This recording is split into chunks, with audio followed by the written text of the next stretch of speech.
The Phonak Roger Multimedia Hub can be used for a variety of purposes to make listening situations more accessible for students who are deaf or hard of hearing.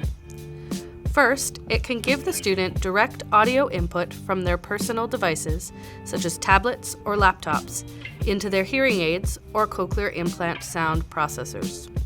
This replaces the need for headphones. Please remember that the Phonak Roger touchscreen in your classroom must be turned on and hanging in lanyard mode in order for the Media Hub to work.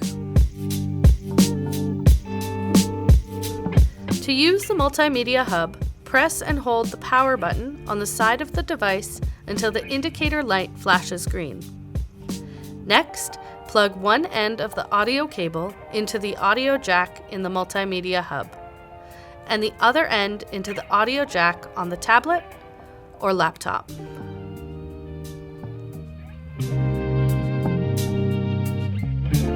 Please mute the touchscreen when the student is listening to their personal device. When you need to get their attention, unmute the mic.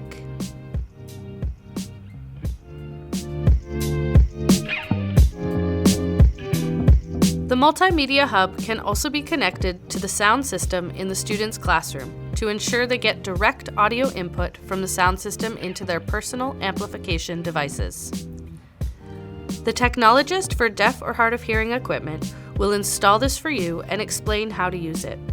Upon setup, the technologist will explain to you that the volume of your computer speakers must remain at 100%, and to control the volume for the class, please use the remote for your projector speakers. Please leave the Multimedia Hub installed and turned on. It does not need to be powered on and off each day, and it can remain installed for the entire school year. Please contact the technologist if removal is necessary.